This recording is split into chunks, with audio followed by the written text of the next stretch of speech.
it's kind of creepy to me to think about the idea that you can be in Las Vegas, like partying and whooping it up, and literally directly beneath your feet, there is a subspecies of human being. Subspecies? I think they're just regular people. Well, I'm saying they're a subterranean species of human being. Well, I don't know if they're regular people. Yeah.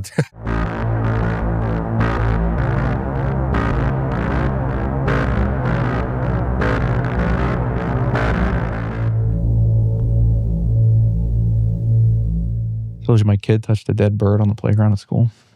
No, that's gross. Yeah. He said it was a baby eagle. Definitely was not a baby eagle. No. She's 4, so. But she thought it was an eagle. She thought it was an eagle. Did she tell you this? Or did a teacher tell you? She told me this. She said her friend Susie touched it, and then she decided she was going to touch it. Somebody's here. I think it's the ghost. Welcome back to Creeps, Crimes, and Cryptids, the show where we bring you a creepy story, a crime-ridden story, and we end it off with a story about a cryptid, all in an area that we choose based off of places where Ghost City Tours does tours. Go to ghostcitytours.com, number one ghost tour company in the world. Paul, along with myself, Carter here, give you these stories. Today, we're going to be talking about the city of Las Vegas, the city that never sleeps, and the stories never truly die. We're going to be talking about an airline that may or may not exist, some weird, freaky stuff that went down in a lake, and some weird clams that are kind of alien-esque. But to kick things off, Paul, let's start off the creepy category here in Las Vegas with this airline that may or may not exist. What is this all about? Yeah, so I got 3 creepy things for you this week. First of all is the Area 51 airline. Okay. So out at Harry Reid International Airport, which is Las Vegas's airport, there is an airline that houses, I guess you couldn't really call it an airline, but there's an unmarked plane that does a daily commute, basically, for the employees of Area 51, right? This is a plane that is not on any official schedules. It doesn't pull up to the terminal. It's out on the tarmac. People take a little shuttle bus out there. They climb on it with the stairs on the wheels, and then supposedly they fly to Area 51, do their job, and they fly them back home. Because you can't live in the middle of the friggin' desert where Area 51 is, right? So they all live in Las Vegas and the surrounding area, and instead of commuting to the job, they take a commuter plane. Your tax dollars at work, ladies and gentlemen. And this plane can be seen? There are videos of the plane. Allegedly, it goes to Area 51. Okay. But also, technically, we've never acknowledged that Area 51 exists. So, and who is we? We, the United States of America. As the state, government. The government. The state has determined that there is no God, to quote the Twilight Zone. Anyway. Do you believe in Area 51? Do I believe in Area 51? What do you mean by, do I believe that there is? Do you believe there is a place that we have government employees working in the deserts of Nevada? I believe everything that the United States government tells me, and I would never on camera say anything bad about the United States government, and I believe that they are honest and true, especially our politicians. So Lake Mead, where is this? So Lake Mead is it's a big reservoir lake up, I believe it's north of Las Vegas. I think, I'm not positive. It doesn't really matter where it is. It's on the outskirts of Las Vegas, but Lake Mead supplies water to Las Vegas and also parts of California. Okay. And in recent years, there's been a lot of droughts over there in that general part of the United States. So the water table for Lake Mead has dropped precipitously, right? And what keeps happening is they keep finding all of these cars from the 50s and 60s with a crap ton of dead bodies in them. Oh, no. Because back when the mob ran Vegas, back when you could get a 25-cent shrimp cocktail and things were classy, you had Sinatra and Dean Martin and Elvis was still in the building, that's where they would go and dump the bodies. You just go take them up to Lake Mead, you put them in the water. But now, years and years later, I actually think a couple years ago, there was a mobster, like an old guy who got convicted of a murder because they found the body of one of his victims. It's not funny, but it's a little funny. So it's does like the water levels fluctuate up and down? Yes, but as in recent years, I think what it is that California went through a drought, and so they were pulling more and more water from Nevada, and the water table in Lake Mead dropped a lot, and exposed a bunch of cars. Okay. A bygone time. Yeah, a bygone time indeed. Back when, the mob really ran Vegas up until the late 80s. And that's when you get guys like Steve Wynn coming in, and they more or less turned it into what Vegas was from the 90s up until the mid-aughts, which was sort of like a Disneyland for adults kind of a thing. And now it's not even that. It's a weird... So like the movie The Hangover, for example. Yeah. Is that second level, to the early aughts, that type of Vegas? It was like a Disney adult type thing? Yeah, I would say that's like that movie kind of like that, right at the tail end of it. Because really, like when those guys first came in, you had things like Circus and Excalibur and all these different places. They really they tried to brand it as family friendly for a little while. And then, I mean, you probably remember this when we were kids, there was like a hard pivot when they came up with the what happens in Vegas stays in Vegas line, because they realized that families weren't coming to Las Vegas, because why would you bring your family to Vegas? And so there was a hard pivot into like, let's just embrace, people getting hammered and sleeping around. And that would be the era that I would say that The Hangover kind of came about. Okay. So two creepy things. We got the maybe does exist, doesn't exist airliner that flies maybe some people, maybe not, to Area 51, an unmarked plane that resides in Vegas.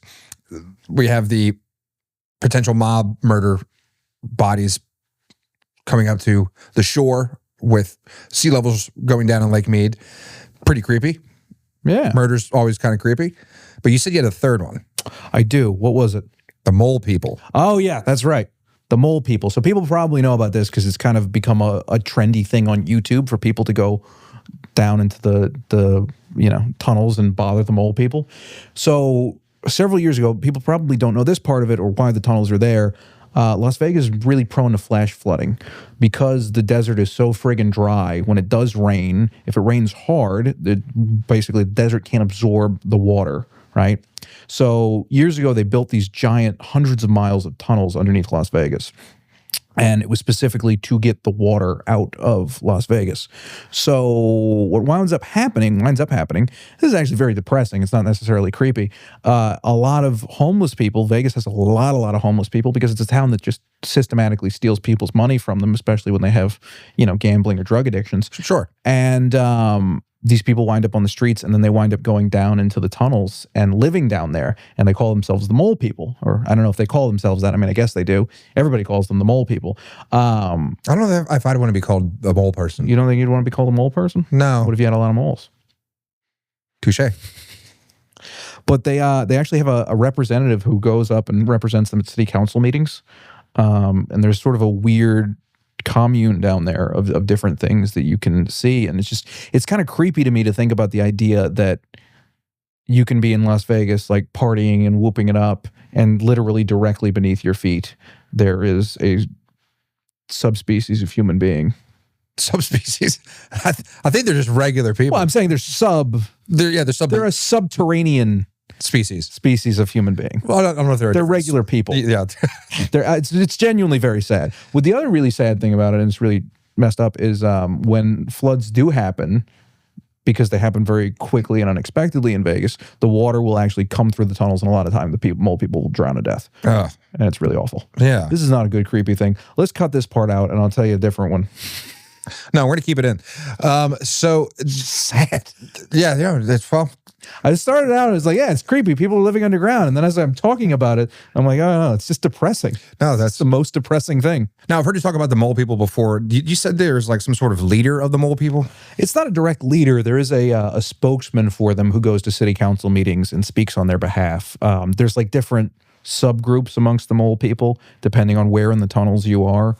There's some groups of people who like go down there and try to get people out of the tunnels.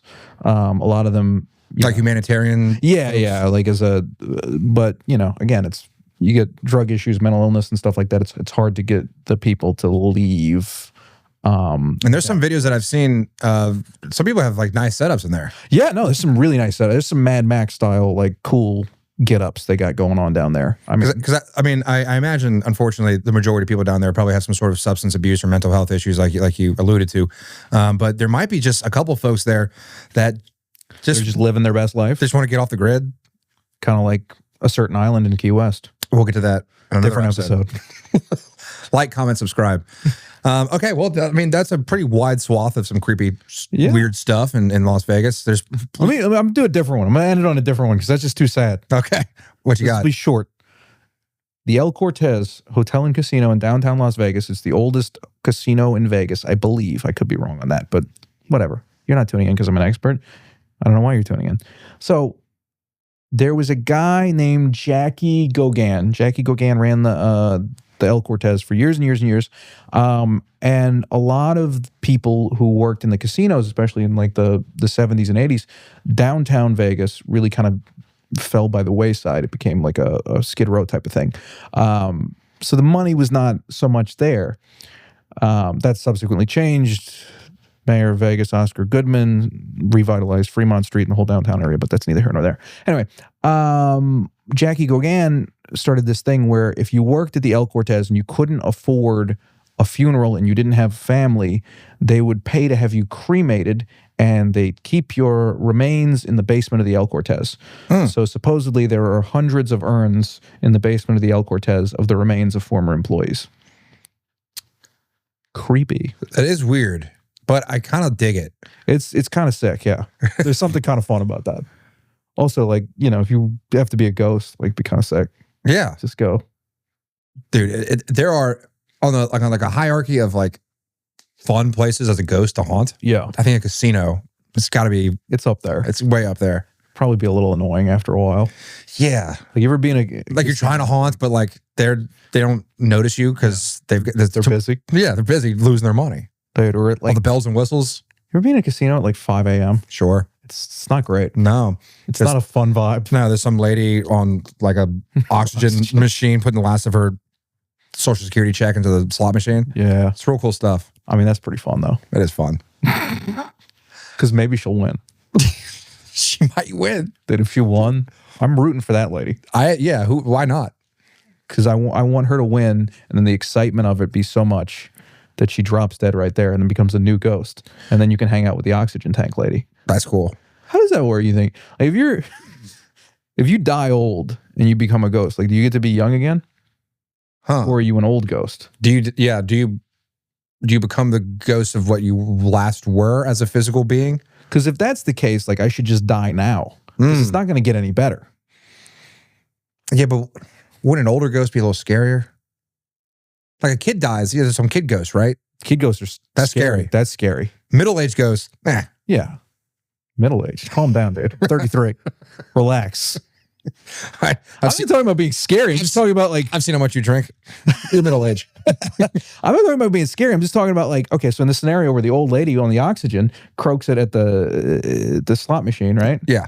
And then now I'm a ghost in the casino, right? And now I don't want the old lady version of that ghost. Like, nothing against old ladies, but, like, I want her to revert back to her, like, 25-year-old. So you're talking about just if you're a ghost and then another ghost pops up, you would rather her not be the old lady. You want her to be a hot young thing that you can, ghost around with and haunt with, Yeah. Ectoplasm. Gross. Hey guys, we'll be right back to the episode in just a bit. But first, we want to tell you about, since we're talking about Las Vegas, we do tours in Las Vegas. Ghost City Tours, that's right. You can go to ghostcitytours.com and book your ghost tour in Las Vegas today. Some really cool spots we go to in Vegas. Yeah, they're all in downtown Vegas. Take you through a lot of different stories. You could hear about the Hotel Apache, which is one of the most haunted places in Las Vegas. A lot of weird history there, a lot of mob killings, So it's kind of some dark stuff in sunny Las Vegas. And we got the best tour guides in all of the world. The #1 ghost tour company in the world, ghostcitytours.com. Book your tour in Las Vegas today. All right, let's get back to the show. All right, now it's time for the crime story. Now, this one hits kind of right at the intersection of Vegas money, power, and paranoia. Paul, tell me all about Mr. Ted Binion. Okay, so this is you're gonna have to cut this down because it's gonna be way too long. because in order to explain who Ted Binion is, I have to start with his father, who was Benny Binion. Okay. All right, so Benny Binion was a gangster, for lack of a better way to put it. I don't want to call him a mobster or a mafia guy because he wasn't like in the Italian mob. He was just a gangster who lived in Dallas, Texas. And as an Italian man yourself, you have a certain place in your heart for that, so you don't want to cultural appropriate. Yeah, I don't want to culturally appropriate the cowboy gangster into the Italian gangster. It's a completely different thing. Anyway, so Benny Binion starts like a little casino down in Dallas. He's making all kind of money, running all these things. He's got a rival in town, a guy who he's constantly going up against. He tried to kill, allegedly, he tried to have that guy killed a handful of times. One of the times he actually accidentally killed that guy's wife, allegedly. I mean, the wife did die. I'm saying Benny Binion was allegedly involved in the murder.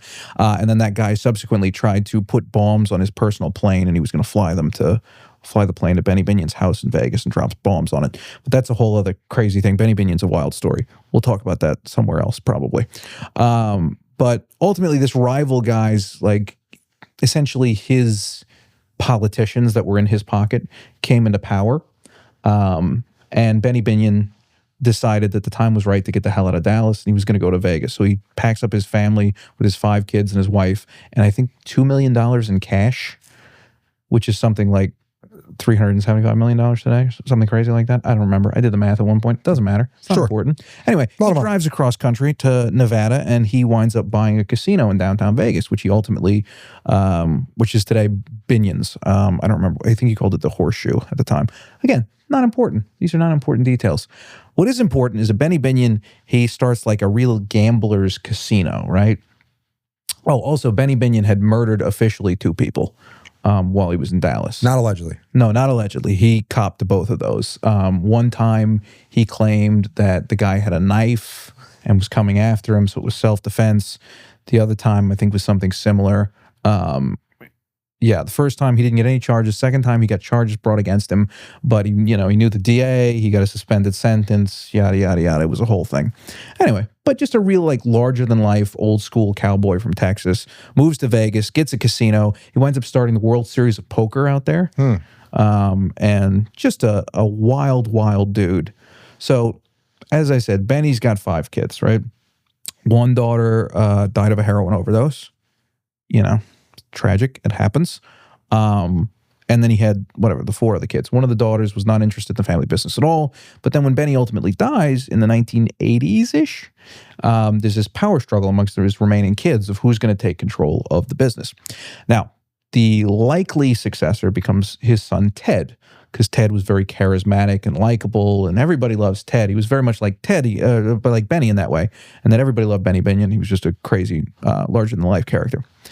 But Ted had one tiny problem, which was, much like his sister, he loved heroin. But Ted was afraid of needles, so he never injected heroin. He would just smoke it. Sick. Yeah, which is kind of fun.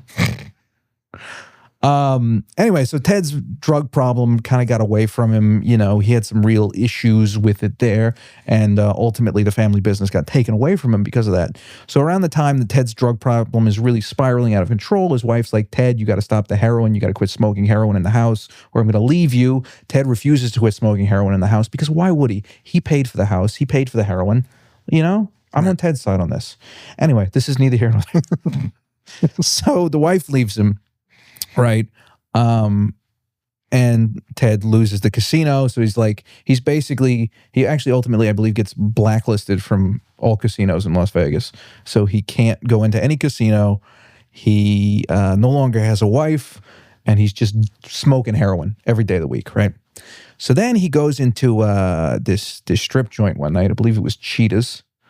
Made famous by the classic film Showgirls. Okay. And he sees this beautiful young lady in Cheetahs who was wearing a Dallas Cowboys cheerleader costume. Hot. Yeah, and so Teddy goes, hey, bing, bing, bing, I'm Teddy Binion. And so they start, What's that? They start lying down on top of each other. Oh.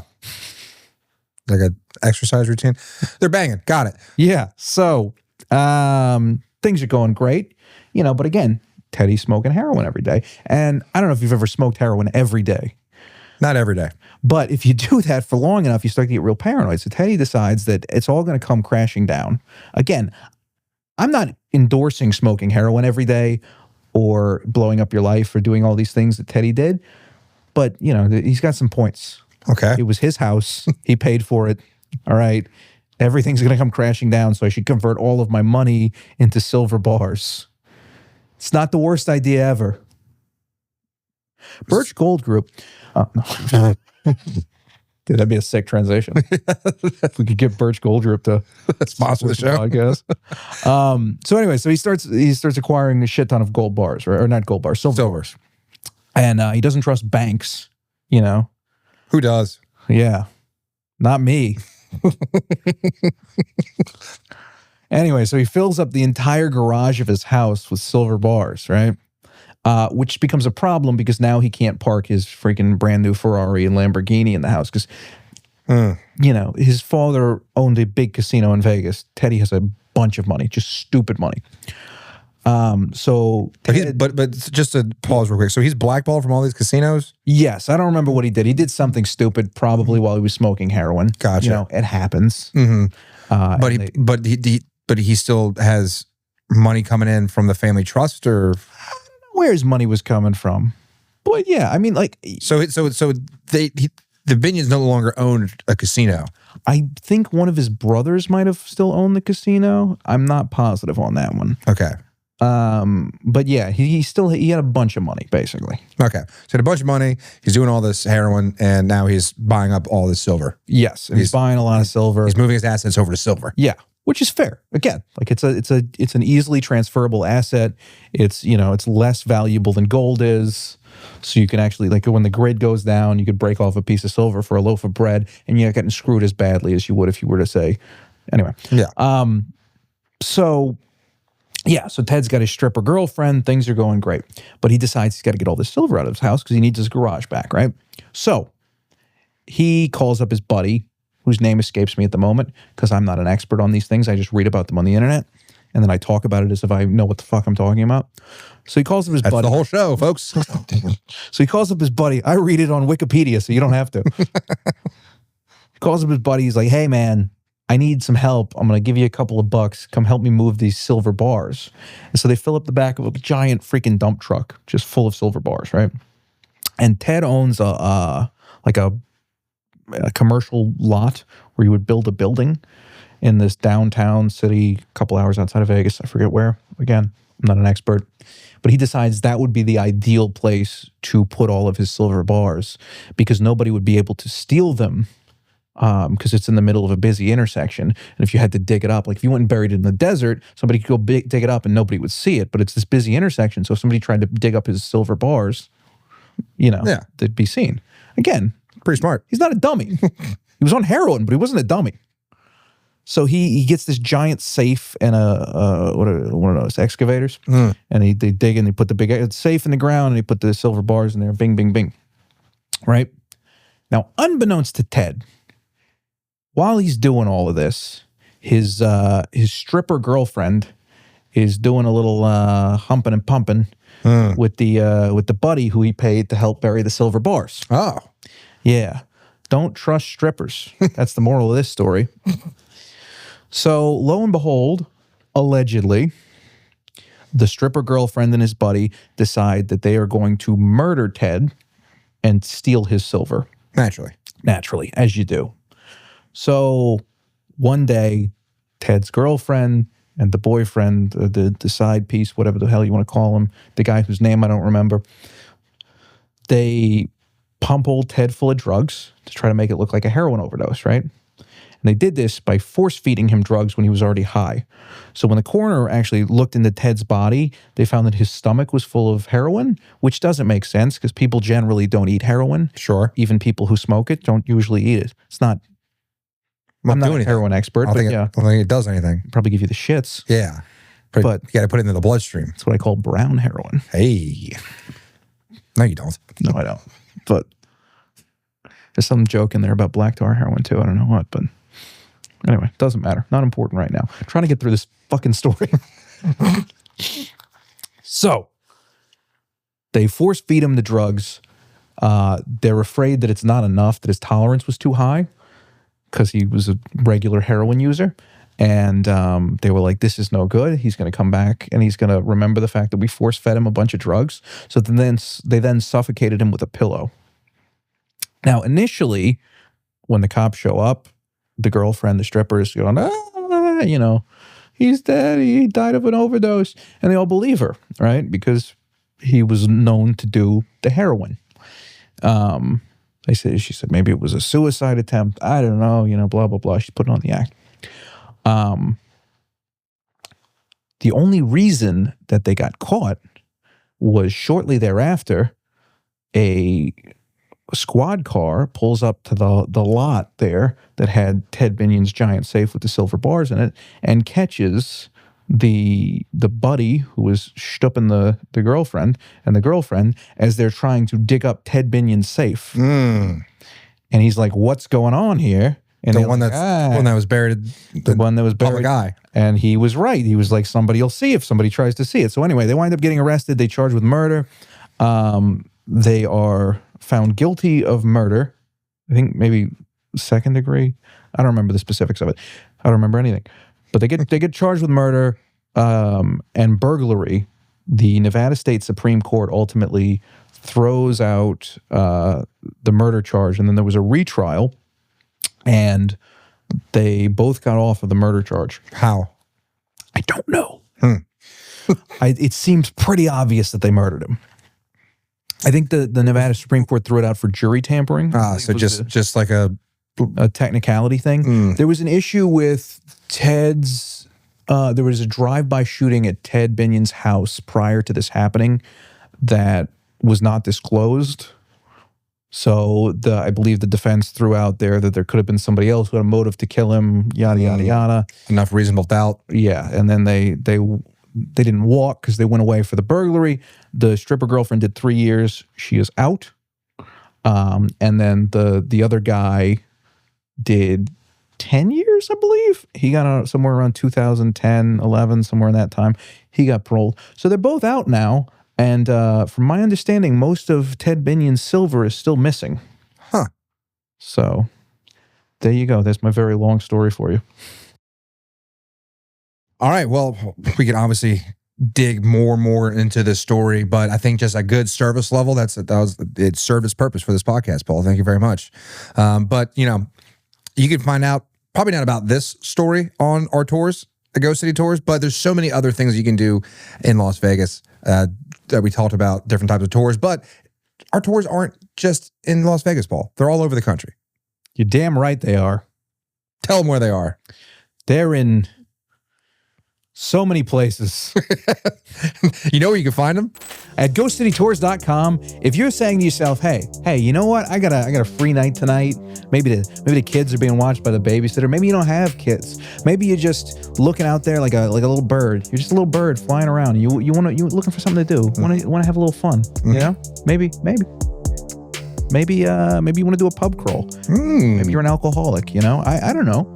There's all kind of things. If you go to ghostcitytours.com, you can find a city near you or a city that you're traveling to at some point in the near future. Go ahead, book your tour right now. You can hear stories like this told by people who know better than I do. Definitely. They actually remember the things. They didn't just read a Wikipedia page. Yeah, it's the best tours that you can get. Ghost tours, in our own backyard New Orleans with the Bad Bitches tour. Just so many cool tours depending on the city that you go to. Go to ghostcitytours.com to find a tour near a city near you. All right, let's get back to the final part of the episode.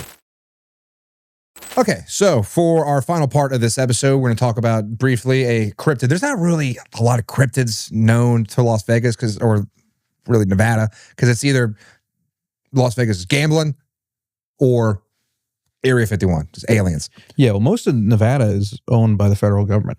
Interesting. Like 70 or 80% of the state of Nevada is owned by the federal government. Well, there is one cryptid that we found, and it's kind of alien adjacent, but they're called giant space clams. So I'm just going to kind of rip off some of these from these notes here, but they were found allegedly in Battle Mountain or Nevada Mesas, the desert region. Of course, you just said is owned by the federal government. The desert region of Nevada? My God. I wonder who wrote this. You've narrowed it down. There's an alleged sighting back in 1925, Paul. It was later publicized in 1959 via letter to, you guessed it, Flying Saucer magazine. And what these things are, well, first, let me just tell you, it's like a UFO kind of linked cryptid. It's kind of saucer shaped and atmospheric biological entity.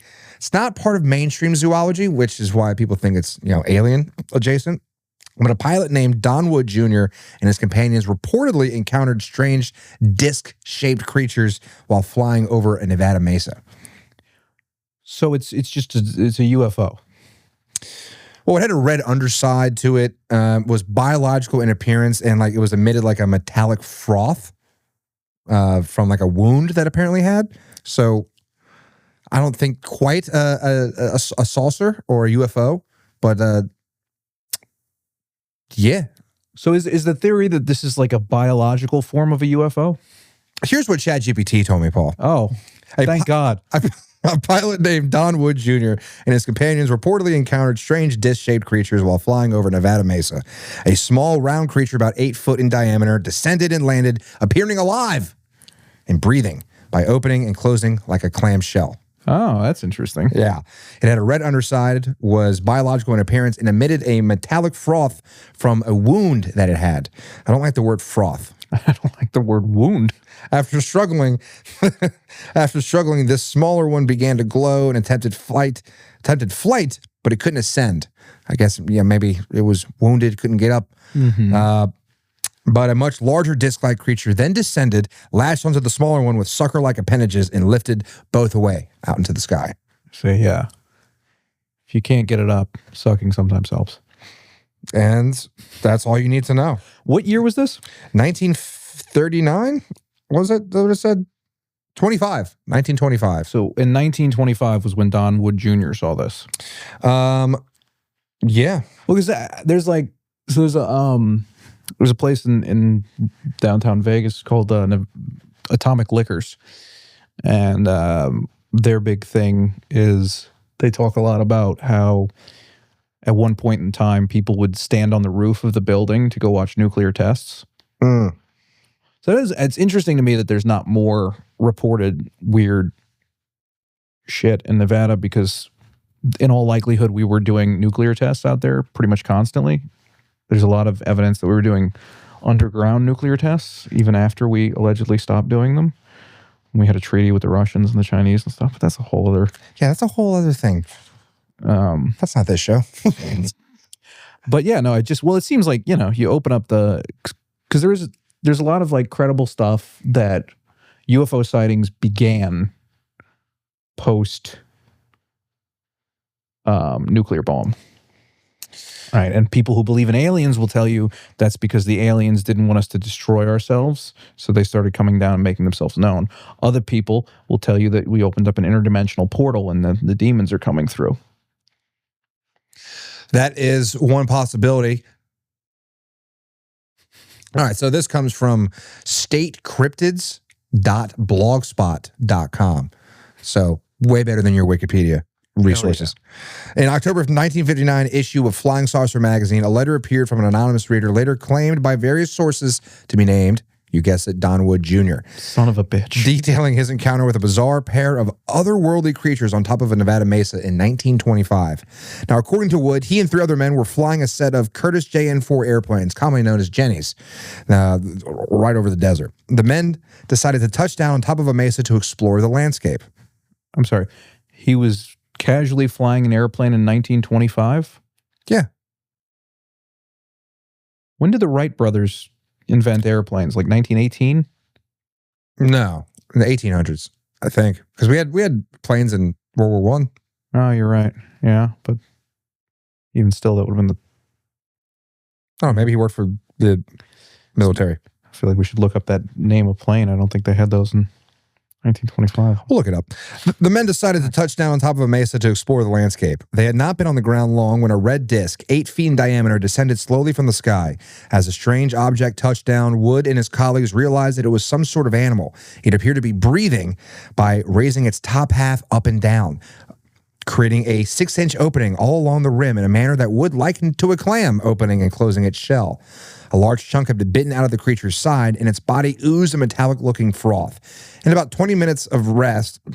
After about 20 minutes of rest, the animal began to glow bright red and attempted to float up into the air. Its injuries were apparently too severe, however, because it quickly sank back down, Paul. Now, as the stunned men watched the creature, a shadow fell over them.